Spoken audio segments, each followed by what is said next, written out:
ভাগ্নি মিনুর হয়েছে মরণদশা। শ্যাম রাখি না কুল রাখি।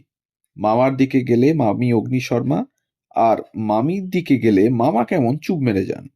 মামা মামির নিত্য ঝগড়ার মধ্যে মিনু সন্ত্রস্ত হয়ে থাকে সারাক্ষণ। মামির বাক্যবাণ থেকে সহ্য করতে হয়, কারণ অধিকাংশ সময় মিনু মামার পক্ষ অবলম্বন করে। এমন সময় গৃহশিক্ষকের কাজ নিয়ে মামা বিশ্বাসবাবু চলে এলেন পুরীতে। মামির সঙ্গে কলকাতাতেই মিনু। মেষবাড়ির ছোকরার গান শুনে মুগ্ধ হয় মিনু, এবং স্বামীকে চোখের আড়াল রাখবেন না বলে মামিও মিনুকে নিয়ে চলে এলেন পুরীতে। পুরীতে পৌঁছতেই দত্তবাবু নামের এক ভদ্রলোক তাদের নিয়ে এলেন নিজের হোটেল সিন্ধু তটে। বিশ্বাসগিন্নি ভাবেন এদেশের লোক খুব ভালো, এরকম আতিথেয়তা তো কলকাতায় নেই। কিন্তু হোটেল থেকে বিদায় নেওয়ার সময় দত্তবাবু দেয়া বিল দেখে বিশ্বাসগিন্নি বুঝতে পারলেন আতিথেয়তার রূপ। তখনই সংকল্প করলেন দত্তবাবুর নাকের ডগায় পুরীতে হোটেল খুলবেন। খুললেনও তিনি, সাগর বেলায়। হোটেল যাত্রী যারা আসেন তাদের সবাইকে ছল করে তার হোটেলে নিয়ে গিয়ে তোলেন দত্তবাবু। মিনু কোনো কুল কিনারা খুঁজে পায় না। হঠাৎ সমুদ্রের ধারে সেই ছোকরার সঙ্গে দেখা হলো মিনুর। জানতে পারে দত্তবাবুর ছেলেই হলো এই ছোকরা। দত্তবাবুর সঙ্গে বিশ্বাসগিন্নির যুদ্ধ যখন চরম পর্যায়ে, তখন বলির পাঁঠা হয়ে উঠেছে এই মিনু। যে ছবির গল্প নিয়ে প্রস্তাবনা, তার নাম শেষ পর্যন্ত।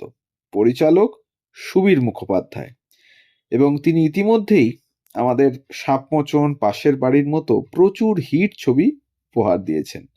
শেষ পর্যন্ত ছবিতে প্রচুর শিল্পী: ছবি বিশ্বাস, কালী বন্দ্যোপাধ্যায়, অনুভা গুপ্ত, বিশ্বজিৎ, তরুণ কুমার প্রমুখ, এবং অসাধারণ অভিনেতা এরা।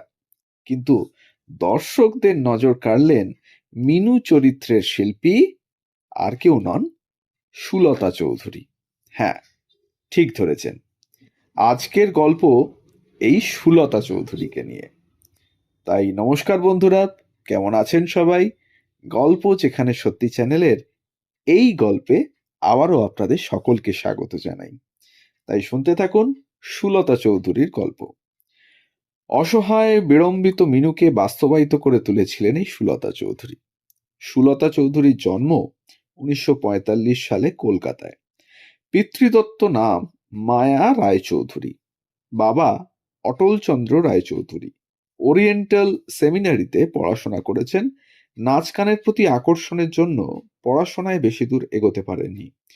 ছোট ছোট চরিত্রে অভিনয় করলেন, যেরকম বাকসিদ্ধ, দেবর্ষি, নারদের সংসার প্রভৃতি ছবিতে। ইতিমধ্যে পরিচালক মঙ্গল চক্রবর্তীর ভাই সদানন্দ চক্রবর্তীর সঙ্গে সংসারও পাতলেন, এবং তাদের একটি কন্যা সন্তানও ছিল।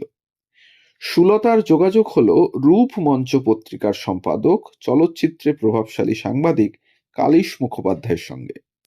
তিনি পরিচালক সুধীর মুখোপাধ্যায়ের কাছে সুপারিশ করে পাঠালেন সুলতাকে। সুলতাও গেলেন, স্ক্রিন টেস্ট দিলেন এবং সসম্মানে উত্তীর্ণ হলেন। সুবীর মুখোপাধ্যায় নির্মীয়মান শেষ পর্যন্ত ছবিতে নায়িকা চরিত্রের জন্য তাকে নির্বাচন করলেন এবং মায়া নাম বদলে সুলতা নাম দিলেন। সুধীর মুখোপাধ্যায় তাকে 5 বছরের জন্য চুক্তিবদ্ধ করলেন, এবং পরিচালকের অনুমতিকে ব্যতি রেখে অন্য কোনো ছবিতে কাজ করতে পারবেন না সুলতা। সময়সীমা হলো 1960 থেকে 1964 সাল পর্যন্ত। সত্যজিৎ রায় তার তখনকার সময়ে নির্মিত মহানগর ছবির জন্য সুলতা চৌধুরীকে অফারও দিয়েছিলেন, কিন্তু সুধীর মুখোপাধ্যায়ের সঙ্গে চুক্তিবদ্ধ থাকায় সে কাজটি সুলতা করতে পারলেন না।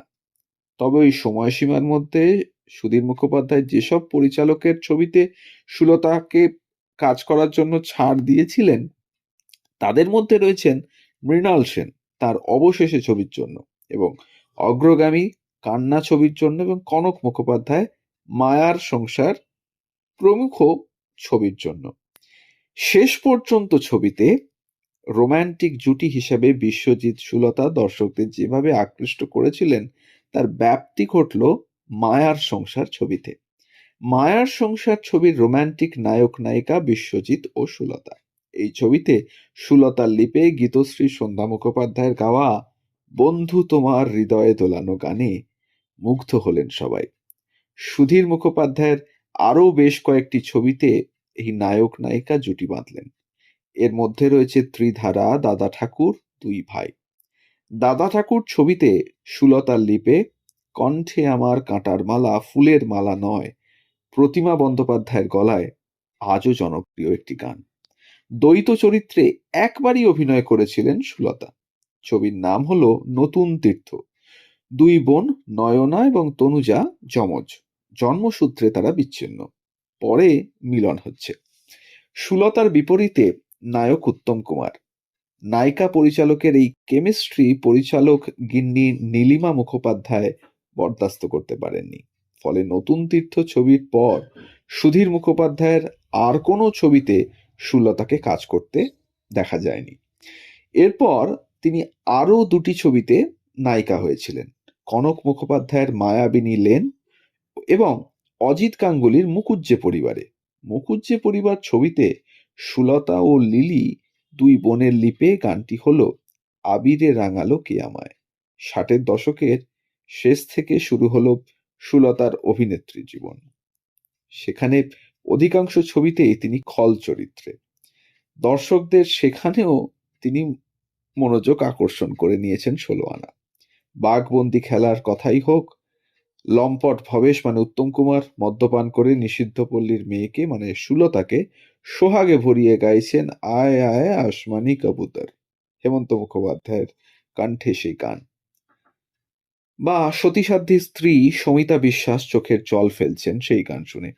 সন্ন্যাসী রাজা ছবিতে রাজা সূর্য কিশোর মানে উত্তম কুমারকে মেরে ফেলার ষড়যন্ত্রে ডাক্তারের মানে রবীন বন্দ্যোপাধ্যায়ের সাগরেদ হয়েছিলেন সুলতা।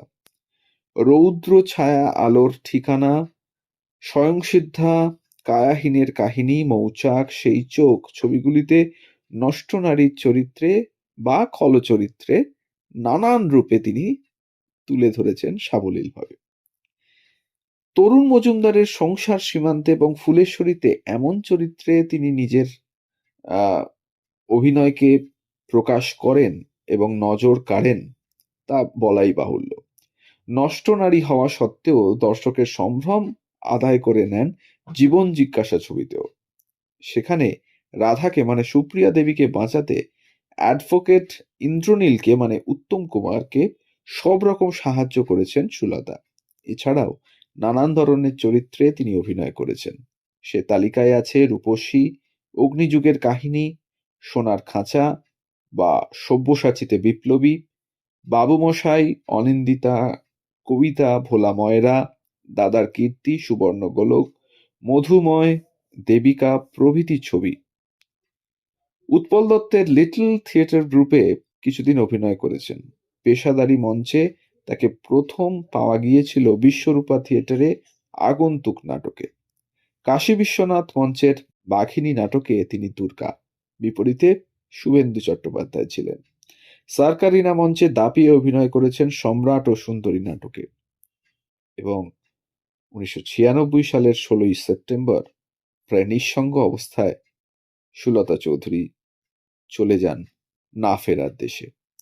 স্বর্ণযুগের বাংলা ছবির জগতের এই শিল্পীর অবদানকে স্মরণ করতেই হয় শ্রদ্ধার সঙ্গে। তাই আমাদের আজকের গল্পের নিবেদন এবং শ্রদ্ধা জানানো এই মহান অভিনেত্রীকে, অর্থাৎ সুলতা চৌধুরীকে। তাই আবারও মনে করিয়ে দিই, যদি আমাদের গল্প এতটুকু ভালো লেগে থাকে তাহলে লাইক, কমেন্ট আর শেয়ার করতে ভুলবেন না। আর চ্যানেলে নতুন হলে অবশ্যই চ্যানেলটিকে একটু সাবস্ক্রাইব করে পাশে থাকবেন। আর হ্যাঁ, বেল আইকনটিকে প্রেস করতে ভুলবেন না যাতে পরবর্তী গল্প চলে যায় খুব তাড়াতাড়ি আপনাদের কাছে। আমাদের গল্প পোস্ট করার সময় প্রতিদিন ঠিক সকাল 9টা থেকে 9টা 30 মিনিট। সবাই ভালো থাকুন, শুনতে থাকুন গল্প যেখানে সত্যি। ধন্যবাদ।